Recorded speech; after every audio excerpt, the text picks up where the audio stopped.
दर्शकों को स्वागत है आपका विदिशा एमटी न्यूज में। मैं हूं कृष्णकांत सिंघारिया। अब देखते हैं दिन भर की खास खबर।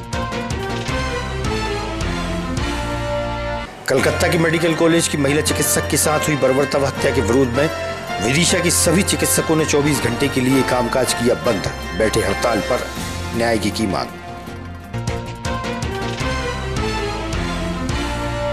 राष्ट्रीय राजपूत करनी सेना ने प्रधानमंत्री के नाम जिला प्रशासन को सौंपा ज्ञापन। बांग्लादेश में हिंदुओं की सुरक्षा की उठाई मांग।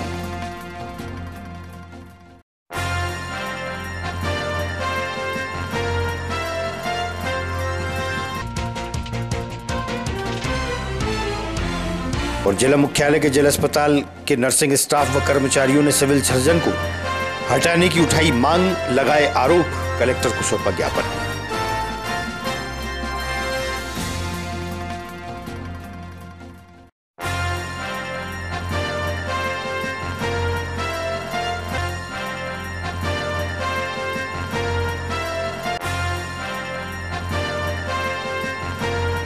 अब खबर विस्तार से। कलकत्ता के मेडिकल कॉलेज की महिला चिकित्सक के साथ हुई बीभत्स घटना के विरोध में विदिशा के शासकीय अटल बिहारी वाजपेयी मेडिकल कॉलेज व जिला अस्पताल और प्राइवेट हॉस्पिटल के चिकित्सकों द्वारा 24 घंटे के लिए चिकित्सा सेवा बंद रख हड़ताल पर बैठे हैं।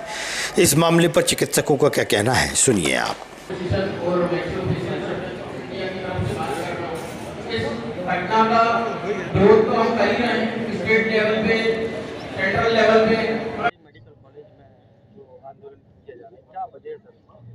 आज एक दुर्भाग्यपूर्ण क्षण है कि कलकत्ता में 9 तारीख को हमारी साथी जूनियर डॉक्टर का निर्मम रेप और हत्या की गई थी। उसके विरोध में आज विदिशा के ही नहीं, पूरे मध्य प्रदेश के, पूरे भारत देश के डॉक्टर एक होकर उस दुर्घटना के विरोध में हड़ताल पर हैं।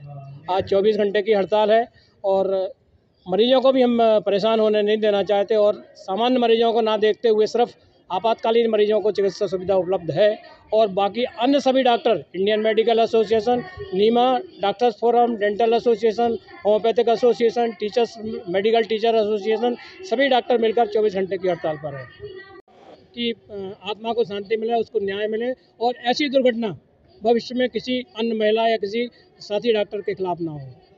जो कलकत्ता में जो घटना हुई उसके विरोध में आज पूरे विदिशा नहीं, पूरे मध्य प्रदेश नहीं बल्कि पूरे भारत में डेंटल एसोसिएशन ने हड़ताल रखी है।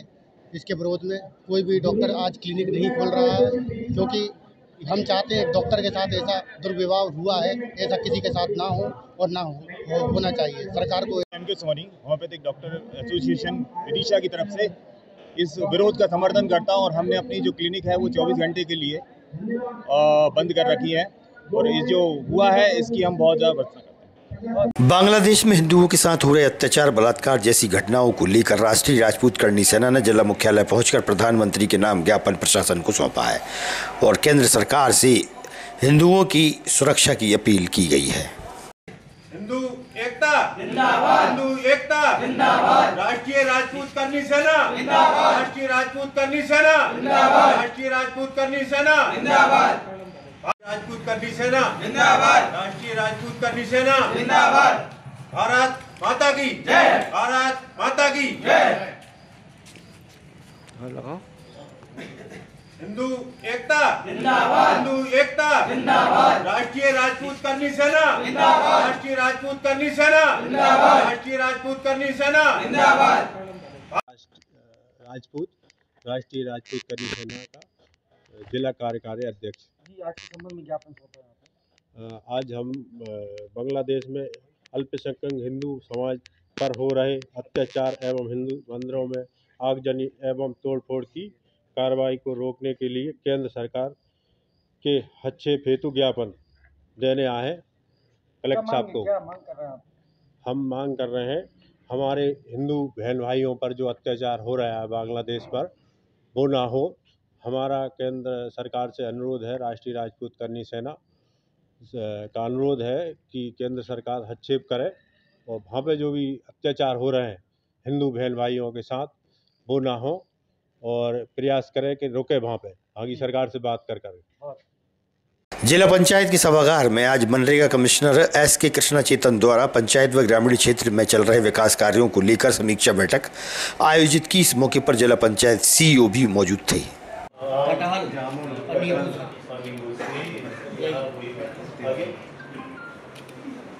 ये सर जहाँ पे CHC है वहाँ तक आगे ये चेक डैम है, ज़्यादा फोकस नहीं रखते, मैंने हटा दिया आगे। अभी नेक्स्ट प्लांटेशन है सर, इस ग्राइंड लग वाले हैं उनके खेतों में। कलकत्ता के मेडिकल कॉलेज में महिला डॉक्टर के साथ हुई बर्बरता व हत्या की घटना को लेकर भारतीय जनता पार्टी द्वारा गांधी चौक पर कैंडल मार्च निकाला गया। इस मौके पर विधायक मुकेश टंडन, महिला मोर्चा की जिलाध्यक्ष अरुणा मांझी, नगर पालिका अध्यक्ष प्रीति राकेश शर्मा सहित महिला मोर्चा की टीम मौजूद रही।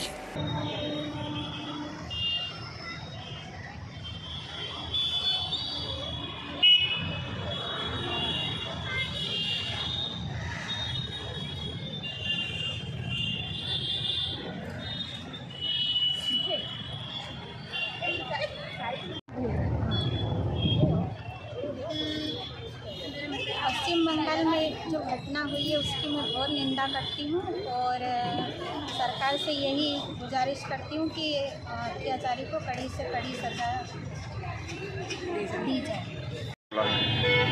पश्चिम बंगाल में जो ट्रेनी डॉक्टर महिला के साथ जो निर्मम गैंगरेप और उसकी हत्या कर दी गई, तो उस संबंध में हमें महिला मोर्चा भारतीय जनता पार्टी ने उस बच्ची को जस्टिस मिले और कड़ी से कड़ी सज़ा हो आरोपियों पे। और महिला पश्चिम बंगाल के मुख्यमंत्री ममता बनर्जी, जो कि एक महिला होते हुए भी एक महिला की रक्षा नहीं कर पाई, वो देश की अपने राज्य की जनता का क्या ध्यान रखेंगी। मैं बस यही कहना चाहूँगी कि हमारी जो बेटी है उसको न्याय मिले और दोषियों को कड़ी से कड़ी सजा मिले। जिला मुख्यालय के जिला अस्पताल की सिविल सर्जन को हटाने के लिए अस्पताल की ही नर्सिंग स्टाफ ने मोर्चा खोला है। अस्पताल के कर्मचारी व स्टाफ कलेक्टर के पास पहुंचे और उन्होंने सिविल सर्जन पर आरोप लगाते हुए उन्हें हटाने की मांग की है और कार्रवाई की भी मांग की है।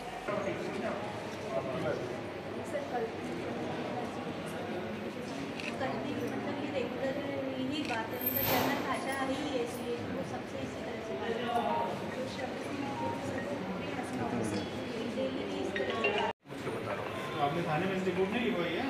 लिखवाई। ठीक।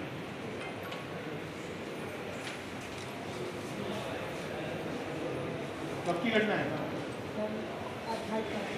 28 तारीख। मैं रीता तिवारी डिस्ट्रिक्ट हॉस्पिटल विदिशा से हूँ। हम लोग डिस्ट्रिक्ट हॉस्पिटल विदिशा से ज्ञापन देने आए सर को, क्योंकि वहाँ पर जो भी नर्सिंग स्टाफ काम कर रहे हैं वो बहुत ही प्रेशर में काम कर रहे हैं, क्योंकि उनका मानसिक शोषण हो रहा है। वो ओवर वर्क करने के बाद भी उनके कार्य की सराहना न करते हुए उन्हें प्रताड़ित किया जा रहा है। प्रताड़ित कौन कर रहा है? ये प्रताड़ित हमारे जो अधिकारी हैं उनके द्वारा किया जा रहा है। उनके द्वारा हमें ओवर वर्क दिया जा रहा है। अधिकारी कौन है? नाम क्या है उनका? डॉक्टर शिरीष रघुवंशी, जिनके द्वारा अपशब्द हमारे लिए बोले जाते हैं। हमारे से बात करते समय गंदे शब्दों का प्रयोग किया जाता है, जो कि एक महिला से बोलने के लिए बहुत ही गलत शब्द है। इस तरह से हम नहीं चाहते। वो हमारे सिविल सर्जन हैं। आज कलेक्टर साहब को हमने ज्ञापन सौंपा है। हम चाहते हैं इसकी उनके खिलाफ कार्रवाई हो, जिससे कि वो किसी अन्य के साथ ऐसा ना करें, क्योंकि इससे हमारी भावनाएं आहत हुई है। क्योंकि वो प्रत्येक सिस्टर के साथ इसी तरह से बिहेव करते हैं। उनका कहना है कि मेरे हिसाब से रहो, मेरी सुनो, आप गलत भी करो, जो उनको कराना है वो करो, लेकिन हम गलत का साथ नहीं देते। कल कोई मजिस्ट्रेट आए थे? कल मजिस्ट्रेट सर आए थे, डॉक्टर प्रशांत जैन सर थे। प्रशांत जैन सर ने उन्हें एडमिट किया। उसमें हमारा कोई रोल नहीं होता। जो डॉक्टर एडवाइस करता है वो हमें करना होता है। उनके एडवाइस किया जिसको ऑब्जर्वेशन में रखा गया, किंतु सिविल सर्जन कहते हैं मेरे मौखिक आदेश पे आप उनको ऊपर करो। जैसे ही उनका आदेश हुआ वैसे ही हमने पेपर पे लिखा और ऊपर करने लगे। इतने में ही वो आ गए। उनका कहना था आपने मेरे आदेश की अवहेलना की है और उनने बहुत अपशब्द का प्रयोग किया। लिखित में दिया था हमने या उनने नहीं, लिखित में कुछ नहीं दिया था। वो केवल सब बातें मुंह से बोलते हैं, लिखित में कुछ नहीं देते। लिखित पे हमको अपने DCMO से लिखाना होता है। कि आज से संबंधित ज्ञापन सौंपा जी, मेरा नाम संध्या यादव है। मैं डिस्ट्रिक्ट हॉस्पिटल विदिशा में स्टाफ नर्स हूँ और मैं नर्सिंग ऑफिसर एसोसिएशन की जिला अध्यक्ष भी हूँ। आज हम लोग यहाँ पे हमारे जो समस्त नर्सिंग ऑफिसर को हमारे सीए सर के द्वारा जो अपशब्द बोले जाते हैं उनके खिलाफ हम यहाँ पे जी doctor Shridish Raghuvanshi sir CA sir हैं हमारे, उनके खिलाफ हम लोग यहाँ पे आज ज्ञापन दिए हैं कलेक्टर सर को। और बस कलेक्टर सर से यही हम लोगों ने अनुरोध किया है कि जल्द से जल्द उनके ऊपर कोई कार्रवाई हो, क्योंकि हमारा पूरा समस्त नर्सिंग ऑफिसर ये सब चीज़ों से जूझ रहा है। क्योंकि किस तरीके के वार्तालाप करते हैं, आप किस तरह व्यवहार करते हैं? अपशब्द का यूज़ करते हैं हम सभी नर्सिंग ऑफिसर के लिए। सभी नर्सिंग ऑफिसर को ये बोलते हैं कि आप लोग कोई काम नहीं करते हो, और भी बहुत ज़्यादा अपशब्द यूज़ करते हैं। तो ये सभी सिस्टरों के साथ बोलते हैं? हाँ, सभी सिस्टर। डॉक्टर के खिलाफ ज्ञापन दिया? हाँ, हम लोग ने इसके पहले राजकुमार वर्मा सर के खिलाफ भी ज्ञापन दिया था, जो कि हमारे यहाँ पे उसकी एक कमेटी बनाई गई थी, लोकल कमेटी बनाई गई थी और वो मामला दबा दिया गया था। उसके बाद हमें उसकी कोई जानकारी नहीं कि उनके खिलाफ क्या हुआ। आप क्या चाहते हैं? हम लोग तो बस यही चाहते हैं, जो उनका ये व्यवहार है वो वैसे तो नर्सिंग ऑफिसर के उससे ठीक होना चाहिए, और हम लोगों का तो सबसे पहला है कि वो यहाँ से हट जाएं। अगर मान लो बीच में कोई सुनवाई नहीं है तो क्या करें? हम लोग फिर मुन्नीबाई सेन निवासी पठारी जिला प्रशासन के पास पहुंची, जहां कलेक्टर को आवेदन देते हुए बताया कि वह 20 वर्षों से स्कूल में खाना बनाने का कार्य करती आ रही है। उसे 2 माह का वेतन भी नहीं दिया और बीआरसी द्वारा उसका नाम काट दिया गया। कलेक्टर से न्याय की मांग की है।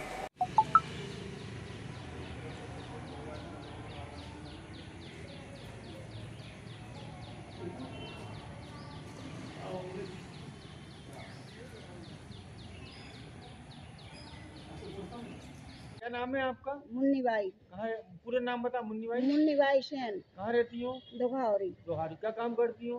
खाना बनाते हैं स्कूल में। स्कूल में? हाँ। तो कब से बना रही खाना? हम तो 20 साल से बना रहे। फिर क्या हुआ? फिर पता नहीं, पैसा नहीं आए। कितने साल से? अरे 2 महीना से नहीं आया जामे पैसा। हाँ। बैंक में। हाँ। तो फिर हमने गौर करी के का होगा। हाँ। का नहीं आया पैसा। हाँ। फिर अब आएंगे पैसा जब हमने ना जुड़वा दो। कोई न कटवा दो। तो कौन ने कटवा दो? हमें नहीं है पता कौन ने कटवा। बीआरसी ने। कितने सालों से खाना बनाने दिया? हम तो 20 साल से बना रहे। कितने पैसे मिलते थे आपको? अब बढ़ गए हैं, पहले तो 2000 में लाते, अब बढ़ गए पैसा। अभी कलेक्टर साहब शिकायत करने क्या कह रहे हैं? कलेक्टर साहब दे रही दरखास्त। दे दी दरखास्त? हाँ। लटेरी निवासी तोरण सिंह यादव शुक्रवार को जिला प्रशासन के पास पहुंचा। अपने परिजनों के साथ उसने बताया कि वह खेत पर घास काट रहा था, तभी समाज के कुछ दबंगों ने लाठी डंडे से उस पर हमला कर घायल कर दिया। हाथ में फ्रैक्चर हो गया है और अब धमकी भी दी जा रही है। पुलिस से न्याय और सुरक्षा की मांग की है। दोषियों पर कार्रवाई की मांग की गई। क्या नाम है? तीरन सिंह। पूरा नाम बताओ। तीरन सिंह यादव। कहाँ के रहने वाले? गाँव तोलोनी कोला रहते हैं, मंजरा में। तहसील लटेरी। क्या हुआ आपके साथ? आपके साथ आप में खेती पे तो 4 मार पटा रहा था। आन के उदयमान सिंह ने मेरे तामनी मार दी मुँह में। 4 पटात में नेपाल सिंह ने लठ मार दा जो हाथ टूट दा मेरे। वहीं दमा फिर नहीं मुँह पर तो कई दर्द गए आड़ कर। कब की घटना है ये? है 1 तारीख। क्या हुआ? फिर जो बात करेंगे। फिर क्या हुआ? फिर मैं कोई गिसरत नहीं है। फिर मैं मेरे भैया भाई पहुँचो बाबिन पटाखला बाकी हाथ पांव फ्रैक्चर कर। जमीन का विवाद है क्या? हाँ। कितनी जमीन है? जमीन है 3 बीघा जमीन है। कौन तुम्हारे रिश्तेदार है क्या? नहीं है। तो फिर भाई बंद है। हाँ, भाई बंद रिश्तेदारी होते हैं। हाँ, भाई बंद। हाँ, फिर मारपीट करी वहाँ से। फिर उठा भी पहुँचे भी नहीं मारी वहाँ से। बिन भाई मोबाइल करो बहुत टाइम में बाप पहुँची। कौन पहुँची? गाड़ी। हाँ। सरकारी। वो पहुँची बा हमें। हम 3 किलोमीटर उठा खला वो खटिया धर के मैं होगा गैस सूरत मूड़ी में दे रही वहाँ टूट गए। वहाँ से ला आईसू हम पहुँच गए थाने में। थाने भाई ने हमें टीआई सामने रिपोर्ट नहीं लिखी। रात के 8 बज गए। 8 बजे जान के रिपोर्ट अनुसार सुबह लड़ाई हुई थी 8 बजे जी की। शाम के 8 बजे जान के रिपोर्ट लिखी। आधे आदमी लिखी, आधे मुल्ज़म, आधे नहीं लिखी। कौन कौन ने मारा था? उदयमान, नेपाल सिंह और जंग सिंह और शिवराज, धूप सिंह और। आज की खबरों को देते हैं पर विराम। आगामी खबरों के लिए आप देखते रहिएगा विदिशा EMT न्यूज। नमस्कार।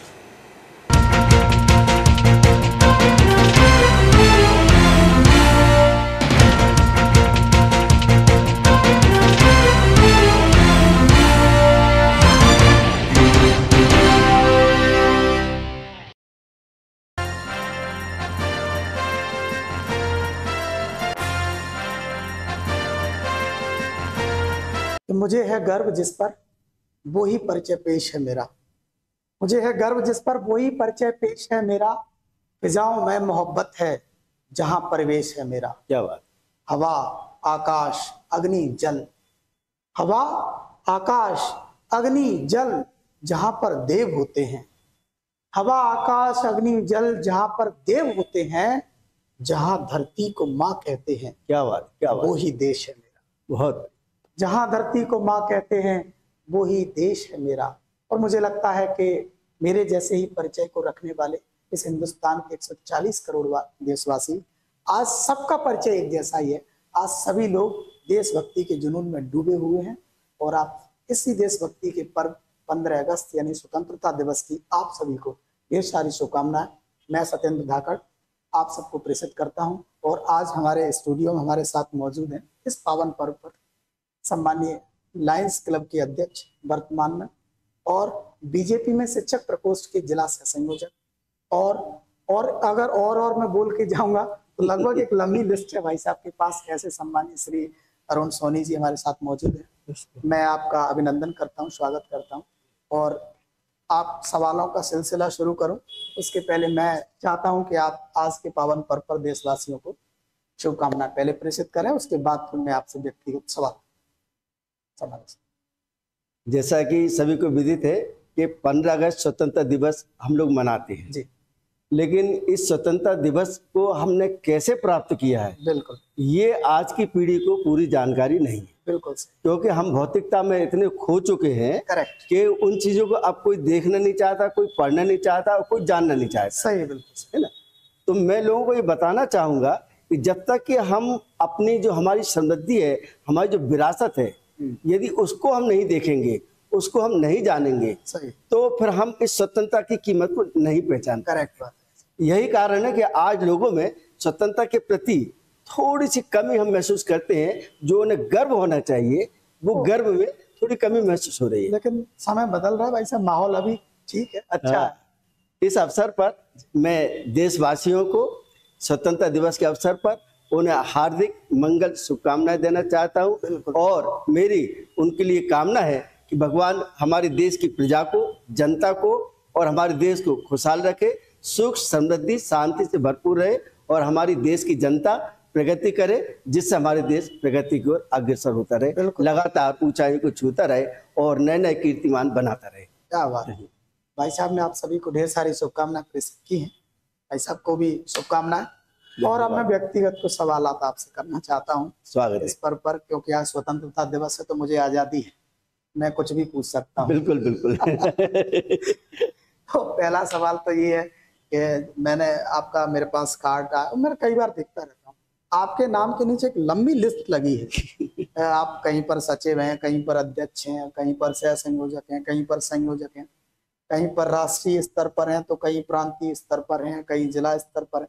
इतने सारे संगठनों में एक व्यक्ति कैसे संभव है? और थोड़ा हम लोग उनके बारे में थोड़ी जानकारी आप व्यक्तिगत दे दीजिए कि कहाँ कहाँ आप क्या है, क्योंकि एक लंबी लिस्ट है सर, वाकई ऐसा कैसे संभव? सबसे पहले तो मैं लिस्ट के बारे में बता दूं आपको। बिल्कुल बिल्कुल। कि अब जैसा कि आपने प्रश्न किया है, तो हमारे अखिल भारतीय स्वर्णकार महासभा स्वर्णकार समाज के एक राष्ट्रीय स्तर का संगठन है, बिल्कुल, जिसमें मुझे राष्ट्रीय मीडिया प्रभारी का दायित्व सौंपा गया। क्या बात है। अब चूंकि उन्होंने मेरे कार्य को देखा है ना, कई दिन तो परखा है, फिर उन्होंने मुझे दायित्व दिया है। बिल्कुल। ऐसे ही हमारे एक दूसरे स्वर्णकार समाज का संगठन है मध्य प्रदेश स्वर्णकार समाज कल्याण समिति, उसका भी उन्होंने मुझे को जिलाध्यक्ष बनाया हुआ है और मैं उसमें जिलाध्यक्ष के दायित्व को निभा रहा हूँ। क्या बात। इसके बाद जैसा कि आपने ही बताया कि हमारे यहाँ भारतीय जनता पार्टी में एक शिक्षक प्रकोष्ठ है, जिसका मैं जिला सह संयोजक बनाया गया हूँ। क्योंकि जैसे मैं रिटायर हुआ और मुझे ऑफर मिला पार्टी की ओर से और मेरे मित्रों की ओर से, मैंने इसको स्वीकार किया। मानव अधिकार एवं सामाजिक न्याय आयोग है उसका भी मुझे प्रदेश उपाध्यक्ष बनाया गया, मैं उसमें भी काम देख रहा हूँ। और हमारे शिक्षकों का जो संगठन है, समग्र शिक्षक संगठन, उसमें मुझे पहले उन्होंने जिला सचिव बनाया था। फिर उन्होंने मेरी कार्यशैली को देख करके, कार्य क्षमता को देख करके मुझे प्रांतीय उपाध्यक्ष का पद सौंपा, जिसको मैं अभी तक निभा रहा हूँ। अभी तक मेरे को फ्री नहीं कर रहे हैं और मेरी सेवा निरंतर ले रहे हैं। मैं आपको बता दूं बीच में, वाकई बहुत लंबी लिस्ट है, यहीं रुकना नहीं था, लेकिन अब मैं जो मालूम है वो जानने पहचानने वाले अच्छे से जानते हैं आपको कि आपकी लिस्ट, आपके काम और आपके कार्य क्षेत्र व्यापक हैं। बीच में एक सवाल और कि आप पूर्व में शिक्षक रहे, शिक्षक के बाद अभी सेवानिवृत्त हुए, उसके बाद आप ज्यादा सक्रिय हैं, तो इतने सक्रिय शिक्षक होते हुए भी थे कि अभी? बहुत अच्छा प्रश्न किया आपने, और मैं ये चाहता भी था कि कोई मुझसे ये पूछे तो सही कि मैं पहले क्या करता रहा। आपने बहुत अच्छा अवसर दिया, इसे सभी लोग जान भी पाएंगे। तो वाकई में मेरे साथ ये स्थिति थी, जब मैं स्कूल में पढ़ाता था, तो मैं आपको एक किस्सा सुना रहा हूँ कि अधिकतर कई जगह आपने सुना होगा कि स्टाफ को इकट्ठे बैठ जाते हैं और बात करते रहते हैं और क्लास में जाने का मन नहीं रहता है। तो ऐसा मेरे साथ कई बार ऐसा हुआ कि मेरा शुरू से नेचर रहा है कि जैसे ही पीरियड की घंटी बजी तो मेरे क्लास के अंदर होना चाहिए। क्या बात। तो मैं क्या करता था, क्लास के अंदर चला जाता था, और मेरी कक्षा ऐसी थी कि एक के बाद एक लगातार गेट थे और मैं 3 कक्षाओं को भी देख सकता था। वाह। तो स्थिति ये बनती थी कई बार कि जैसे जब तक अन्य शिक्षक नहीं आए तो मैं तीनों कक्षाओं को कंट्रोल कर रहा होता था। तो जब मैं कभी वापस लौट करके पानी पीने या चाक लेने या किसी काम से ऑफिस में आता था, तो मुझे कई बार हंसी के ठहठा सुनाई देते थे, और लोग ये कहते सुनाई देते थे कि राष्ट्रपति पुरस्कार तो इनको ही मिलेगा। इससे आप अंदाजा लगा सकते हैं तो उस समय भी कितना एक्टिव सक्रिय रहा। मतलब ये है कि आपने जो भी काम किया ईमानदारी से किया, पहले शिक्षक थे तो बहुत अच्छी तरीके से आपने शिक्षा प्रदान की बच्चों को, आज आप सेवा प्रदान कर रहे हैं। भविष्य राजनीति में देख रहे हैं अपन अभी, या ऐसे ही चल रहा है जो भी आप काम कर रहे हैं? हाँ, नहीं, मैं आपको बताना चाहूंगा कि राजनीति में भी मुझे रुचि रही है, लेकिन मैं राजनीति को राजनीतिक रूप में नहीं देखना चाहता। अच्छा। मैं चाहता हूँ राजनीति में पहले जो लोग आते थे वो वाकई में सेवा के लिए आते थे। अच्छा। है ना, और सेवा के साथ चूंकि देश को चलाने के लिए कुछ नीति रहती थी तो उसको राजनीति के नाम दे दिया गया। आज राजनीति को कुछ लोगों ने ऐसा बना दिया है कि उस शब्द की जो गरिमा थी वो कम हो रही है। इसका मतलब ये कहें कि आप राजनीति में प्रत्यक्ष रूप से नहीं आना चाहते? हाँ, मैं उसको समाज से जोड़ के, सेवा से जोड़ के रखना चाहता हूँ राजनीति को। इसीलिए आपने ढेर सारे संगठनों में अपने आप को जोड़ के रखा है। हाँ। आप सेवा करते रहते हैं। और आगे का सवाल, बस अंतिम सवाल यही है कि ये जिस तरीके से आप कर रहे हैं, अभी आपका उम्र तो मैं नहीं पूछूंगा क्योंकि सामने वाले लोगों को पता चल जाएगा, उन्हें लगेगा कि ये इतने उम्र के कैसे हैं। मतलब आप वाकई आप रिटायर्ड हुए, आज आपको कितने वर्ष हो गए? मेरे को 2.5 साल हो चुके हैं। 2.5 साल रिटायर्ड हुए हो चुके हैं, तो आप जोड़ के अंदाजा लगा लो कि भाई साहब कितने साल के होंगे। उसके बावजूद भी आपकी फिटनेस, आपका ये युवापन बिल्कुल खत्म होने का नाम नहीं ले रहा है। ऐसा इसके पीछे का राज क्या है? इसके पीछे का एक ही राज है कि जैसे ही मैं रिटायर हुआ उसके 6 महीने पहले से मैंने इन सामाजिक संगठनों में जुड़ना शुरू कर दिया था। और मैं दूसरों को भी कहता था कि आप रिटायर हो उसके पहले तय कर लें कि मुझे उसके बाद दुकान डालनी है या कहीं किसी संस्था में काम करना है, तो मुझे क्या करना है। आपको सुबह उठना तो क्यों उठना है, सही। आपके पास एक टारगेट होना चाहिए। करेक्ट। तो ये मैंने समाज सेवा का मैंने टारगेट चुना। मुझे भी कई ऑफर मिले कि आप ये कर सकते हैं, यहाँ पे आपको प्राचार्य बना देते हैं, आप इस संस्था को संभाले, उस संस्था को संभाले। पर मैंने कहा कि मैंने जीवन भर बहुत पैसा कमाया, अब तो बस अब मुझे समाज को लौटाना है। बिल्कुल बिल्कुल। तो आप बहुत ही नेक काम कर रहे हैं, शानदार। और ऐसे व्यक्तित्व की देश को वाकई जरूरत रहती है कि जो जिस समय पर जो भी उसे काम मिले वो पूरी बखूबी ईमानदारी से उसे निभाए। भाई साहब आप लगातार ये काम करते आ रहे हैं, आपको ढेर सारी शुभकामनाएं। सभी देशवासियों को पुनः स्वतंत्रता दिवस की ढेर सारी शुभकामनाएं। कभी मौका मिलेगा तो भाई साहब का एक बार फिर से इंटरव्यू करेंगे, पूरी एकदम डिटेल जानकारी रखेंगे। आज चूंकि स्वतंत्रता दिवस है तो शॉर्ट में निपटा रहे हैं एकदम उतने, उसके बाद फिर मिलेंगे। आपका बहुत बहुत धन्यवाद। Thank you.